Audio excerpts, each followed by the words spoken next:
This is William Scott Elam, born 13 November 1920, in the small Arizona town of Miami, some 100 miles east of Phoenix. To his many fans, he is the character actor Jack Elam. Jack's father, Millard Elam, was an accountant. His mother, Alice Kirby Elam, was a housewife. Jack had one older sister, Mildred, born 14 August 1919. When Jack was 3 years old, his mother, Alice, passed away at the age of 30 on September the 7th, 1924. She had been ill for over a year. The cause of her death on her death certificate reads, general paralysis. Alice Elam is buried in the Globe Cemetery in Globe, Arizona. It's been reported that Jack and his sister Mildred lived with friends of their father for a short time after their mother's death. Jack said he picked cotton as a youngster in Arizona cotton fields to help pay his way even at an early age. And in 1928, when Jack was 8, his father married Flossie Varney, and soon Jack and Mildred were living with them. According to Jack, his stepmother Flossie was a kind woman. Jack's father was slowly losing his sight, and young Jack would help him fill out forms that Millard was having a hard time seeing. When Jack was 12, he lost the sight of his left eye. While attending a Boy Scout meeting, a fellow scout either throwed a sharp pencil at Jack or accidentally stuck him in the eye. He said he had to stand at attention for an hour before getting medical help, trying to prove that he was an obedient scout. Jack had suffered from strabismus, or what is sometimes called wandering or lazy eye, most likely from birth.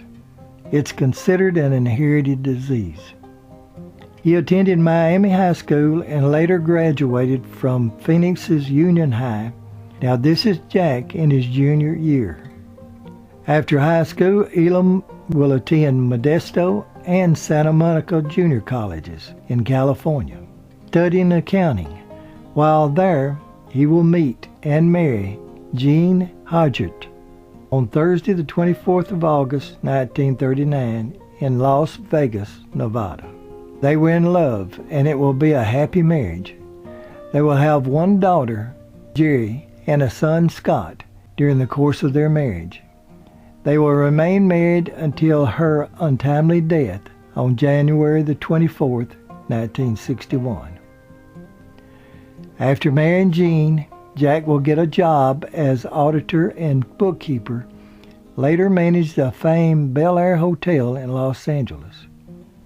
In 1942, during World War II, Jack was exempt from the loss of his left eye. However, he did work for the Navy as a civilian worker for 2 years. After the war, Elam would decide to go into the accounting business for himself. He was a success and developed an influential clientele from the movie industry. One of his several clients was Hopalong Cassidy Productions, owning a series of Western movies starring William Boyd. Spending long hours going over numbers day after day caused Jack's doctor to warn him that he would lose sight in his good eye if he continued straining it as an accountant. He finally got his opportunity to change careers, accountant to actor, when one of his clients, a movie director, told him that he was looking for investments for 3 of his movies. Jack said, "I can get the investors for you, including myself, under one condition. You give me the part of the heavy, the bad guy, in all 3 movies."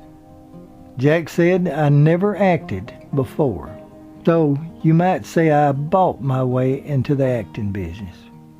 His first introduction to acting was She Should Have Said No, about the evils of smoking marijuana.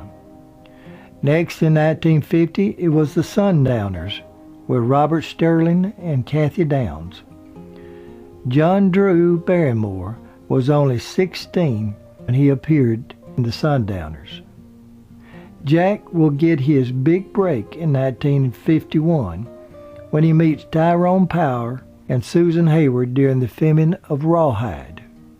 Tyrone Power took a liking to Jack and convinced studio executive Darrell F. Zanuck to sign Elam to a 7-year contract with 20th Century Fox.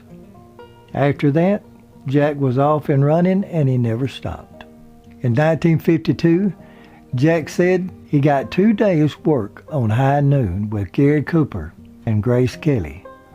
All he had to do was 2 scenes, in the jail and walk through a saloon door. It was worth it, he said, to work with a real gentleman, Cooper. During his career, Jack Elam will appear in over 120 movies, 260 TV shows, including over 4 episodes of Gunsmoke alone. He will continue playing the heavy, and in 1957, it'll be Gunfight at the OK Corral, with Burt Lancaster as Wyatt Earp and Kirk Douglas as Doc Holliday. In 1961, it'll be Comancheros with the Duke, John Wayne and Lee Marvin. Unfortunately, that same year, on the 24th of January 1961, Jack will lose his beloved wife, Jean, at the age of 41. 7 months after Jean's death, Jack will marry Margaret Jennison on 23rd of August 1961, and they will remain married until Jack's death in 2003.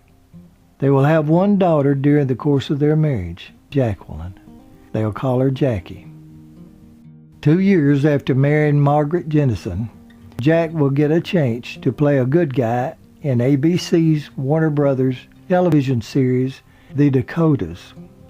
Elam will play a reformed gunslinger turned Deputy U.S. Marshal J.D. Smith. He will star alongside Michael Green, Larry Ward, and Ched Everett. The Dakotas will close after 19 episodes, and Warner Brothers will move Jack to another series called Temple Houston that starred Jeffrey Hunter. Elam was an avid gambler, so much so that he had entered into his contracts on the Dakotas and Temple Houston that he be allowed to gamble on the set. Every night there was a poker game. He loved to gamble and would bet on almost anything. Elam said that he made several movies with World War II hero Audie Murphy, and that Audie loved to gamble as much as he did. They enjoyed each other's company, he said, but they never bet much money, maybe just $1 or so.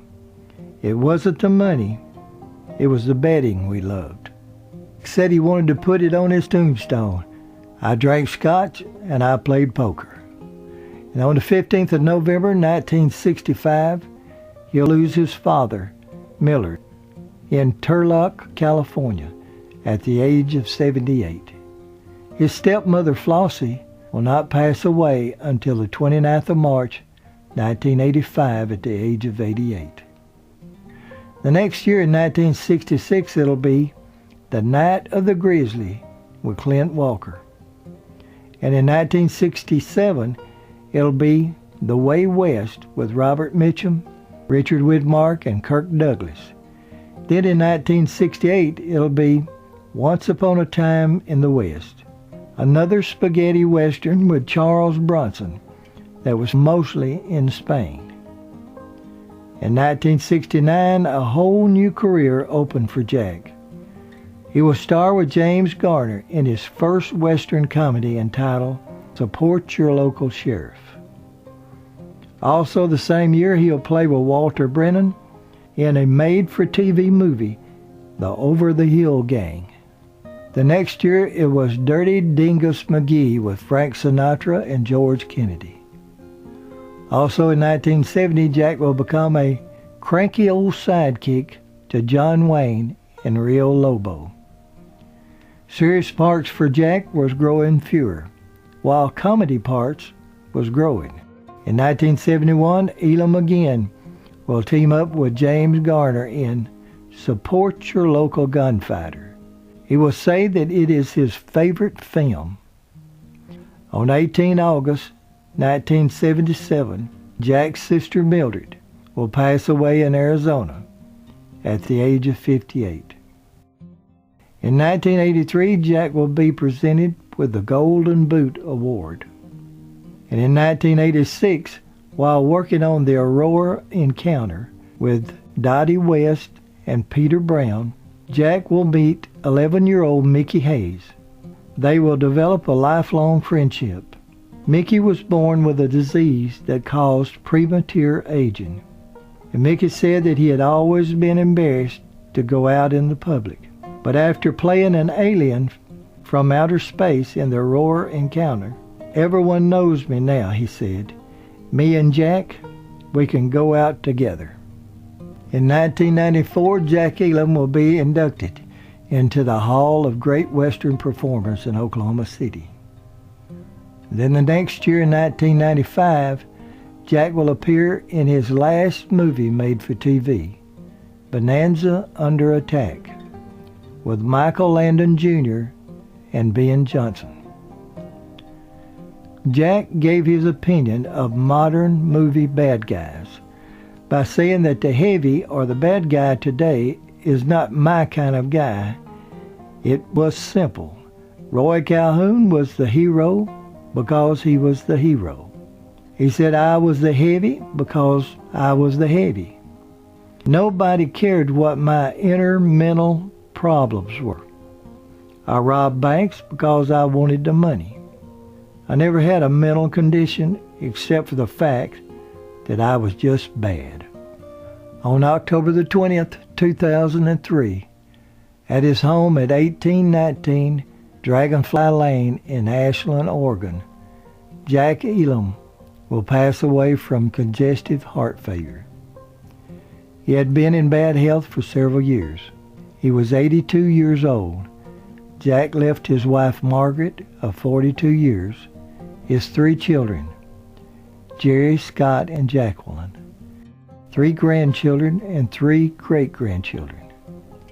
He was cremated at his request.